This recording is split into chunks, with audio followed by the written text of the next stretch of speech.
Bershus, before we begin the panel, Bershus, the Rosh Yeshiva, Bershus, the Manal, Bershus, the leadership of Links, Bershus, our host, Rabbi Zlotowitz, just a few words of tribute, of acknowledgement, dear friend. Anybody who saw the signs knows that the plan was, or at least our plan over here, was that Chaim Tzvi Chatzi Katz was going to be sharing his neshama with us tonight musically. The Rebbeinu Shalom had other plans. Just a few hours after the Levaya and the Kfura. Not a lot of time to collect one's thoughts, and there's not that much to say. But maybe together, only as it pertains to what we're gathered for here tonight, for this Heilige organization, this Heilige cause. In less than a week, we're going to say words that define, that tell us the essence, that tell us the side of Jewish music, of what is called pleasing to the Rebbeinu Shalom.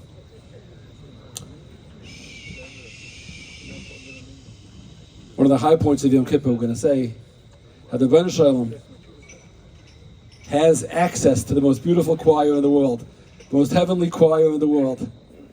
Asherim Masecha, over there in the realms that people can't even imagine how perfect that music is, how divine the harmony is. V'avisa Sehila, the Rebbeinu Shalom says, V'avisa Sehila, the Rebbeinu Shalom wants something else. You know who he wants to hear the song of? Glulei Mas, simple people, impoverished people, broken people, exhausted, tired, overworked people, beleaguered people. That's the song that Rebbeinu Shalom wants to hear. Why? Is that what passes? Is that fitting for Malchus? Is that appropriate for the king? Why wouldn't he want the song of the Malachim? The divine harmonies over there. And anybody who knows anything about music understands that the beauty of music is in the contrasts. Majors and minors, slower rhythm and faster, louder, softer. Music that's monotonous has no joy to anybody. A malach can't provide that. Only a human being could do that. Up, down, better days, worse days, sometimes like this, sometimes like that. I was a close friend of Chatzi and a tremendous fan of Chatzi's music. Not so much because of the music, but because of the story that his music told. His music told the most human story in the world. It was just somebody, just a yid, trying. It's not a secret, he lost his mother when he was 15 years old. Rahman al-Aslan, Ben Yachid, Li'imai, only son. 15 years old, a Yasam. And in his every note that he's saying, you heard the pain, you heard the brokenness, and you also heard the struggle of somebody who is determined to smile, and not only to smile, but to allow others to smile, to make others smile.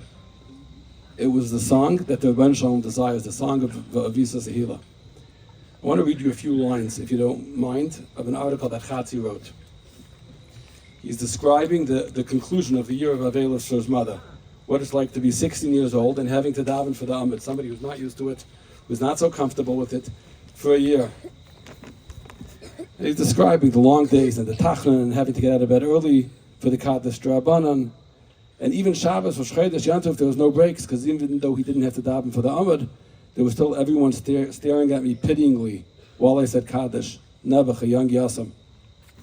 If I ever went away for Shabbos or any time, I had to look for an Amud in a strange city, and countless pairs of eyes fell on me. But I did it all for you, Mommy. I tried my best, although I wasn't perfect. And now that year, Chatzi writes to his mother, is coming to an end.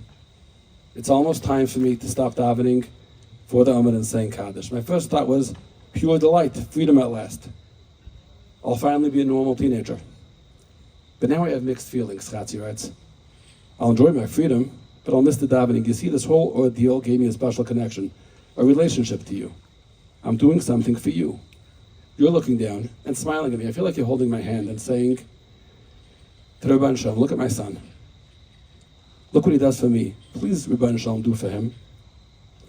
Even the physical and emotional struggles were worth it, Chatzi continues, because they kept me thinking about what you did for me each day. Every time somebody looked at me during Kaddish, that humiliating feeling reminded me of how you would go running around with me wherever I had to go, while you were concealing your illness from everybody else. Every time I had to look for another Amud, because I lost the previous one, your end-of-life struggles and how you ignored them for my sake popped into my mind.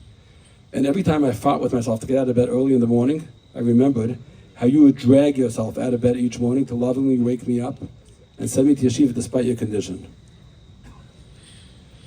With love, your Ben Yachid, Chaim Tzvi. That's not an article that a malach could write. That's only an article that a human can write. That's the article of Avisa Tila. It's hard to get out of bed in the morning. It's hard to be embarrassed. It's hard to be shamed. But I want to do that for you. The struggle is the greatest tribute to you. Love your Ben Yachid. My personal note on my relationship with Chatzi, I never shared this with anybody before, but if there was ever a time for it, I think it's now. I had written a book about Shabbos, about welcoming the Shabbos and those first few moments of Shabbos, Kabbalah Shabbos, Kiddush, and the promotion for the book was very heavy in describing that feeling, the rich, the simcha, the joy, the spirit that fills the Yiddish heart and home on Shabbos. And he called me up, and all our conversations were very honest. Chatzi didn't know another way, and he said to me, it's very presumptuous of you to assume that just because you feel happy when Shabbos comes, it's like that for everybody. There's a lot of people, he said, a whole demographic in Klal Yisrael, people who are still single, boys or girls, and when Thursday night comes in, they're like already, where should I go to Shabbos? I don't really have a place. Should I go back there? Siblings, cousins, everybody's wonderful, but it's not my house. Friday afternoon, they give Zechaneit, so they find somewhere to go, but they don't run home from shul Friday night like you assume. They don't walk into the house with their feet carrying them, so excited. He says, it's presumptuous of you and it's tone deaf of you. Besides, he says, who says you love Shabbos? You're so smug, you're so sure you love Shabbos. You work hard all week, you don't see your family, so you're going home, you're going to see your wife and kids. The house is clean, it's beautiful, there's a delicious Suda, you're going to sing. What's not to like? But who says that has anything to do with Shabbos? Of course, he said this in a softer way. I'm breaking down the crux of what he said, because he was a lamdan and everything, and he spoke lamdas. It was a nice conversation. He made a lot of smiley faces in it. But what he was really saying was, let's be honest, and more than that. And if you knew Chatzi, that this was his essential cry, you're expecting something from me, so show me that I'm obligated to do that. Who says, if you're demanding something, then I'm going to do it, but show me that I have to. So we started to learn together every Friday a sefer called Sidur Shel Shabbos, Chassidish sefer from the early rabbis of Chaim Tzvi.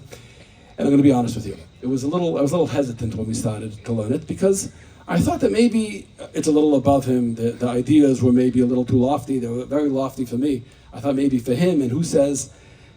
We started to learn it, and I realized he was way ahead of me, because like all humans, he was a person of contrasts.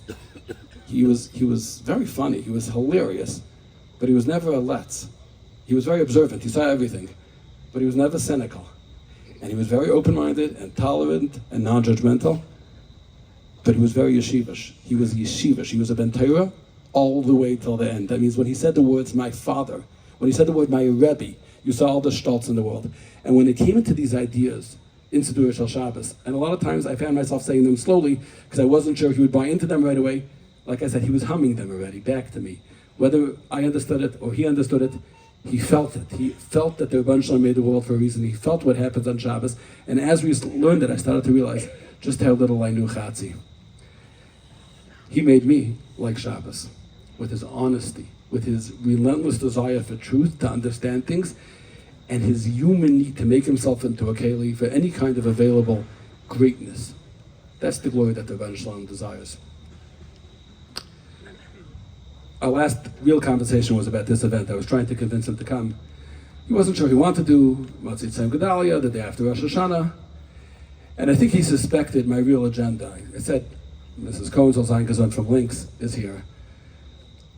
I don't know if there's an organization in Klal Yisrael blessed with that kind of leadership, that kind of heart, that kind of emprise, that kind of personality. A person who lives and breathes and feels this organization in every limb in her body. I said, Chatzi, they're carrying a lot of Yisayimim, and you can help them. You have a message for them. You have a voice to them. Not that many people have your talent, and not that many people are equipped with your neshama and your ability. And he said, I'm not inspiring to anybody. I'm not a speaker. I'm not a rabbi. Leave that for, in his nusach, he explained who he thought that was meant for. Not for him. He wants to sing and go home. But he knew the truth, that he was inspiring. And he said, okay, you know what? I'm going to do it. I don't know if I'll meet her. Yeah, well, fine, I'll meet her. I'll hear. I said, Chatzi, you have so much to give. You have so much to give. I want to close with something I heard today from his cousin, Chatzi Katz. Had the unenviable job today. They brought him back Chatzi's car, just to clean out the car. And he went through it, and he found the typical things that one would expect to find in the car of an older bacher who went away for Yantif, a suitcase and some articles of clothing and stuff that lies around and mail and the stuff that has to be taken care of. And then in the back, in the trunk under the suitcase, he saw like a very nice bag, like an amazing saving bag, and inside there was a nice bag, like something that was obviously very precious to Chatzi. And his hands were trembling, he told me, a little bit, when he opened up that bag. And in it was a Tehillim, worn out Tehillim, a faded Tehillim, a used Tehillim. Chatzi's notes on Masechtas Nadarim, some papers, some fragments of papers on Masechtas Nadarim, and a little picture frame. In the picture frame was the name of his parents on his bar mitzvah invitation, cut out, Rabbi and Mrs. Chatzi Katz, and a picture of him looking at his mother from his bar mitzvah. Those were the three things in his bag that he kept under all that other stuff. His Tehillim, his Gemara notes, and a picture of his mother. Ani avdecha ben amasecha. Everybody in Chatzi's situation, and there are so many, is carrying a bag somewhere, and in it they have their Tehillim and their picture that they're carrying. Leipzig got that there's an organization like Links that allows them to take out that picture, to cherish that picture, to look at that picture, to know what to do with that picture and when to use that picture. Teach them to be human. Because there's no organization like Links that teaches you that it's okay to laugh and it's also okay to cry. That it's okay to have a bad day because you're also going to have good days. It's also okay to walk around with a little piece of your heart broken because the rest of your heart is whole. Links is the organization of Visas Tehillah. Chatzi was the voice of Visas Tehillah. The Rebbe should help that the song that comes out of this event tonight, even getting together to do, he should hear that song and be makabel, be a hava of a ratzon. Thank you.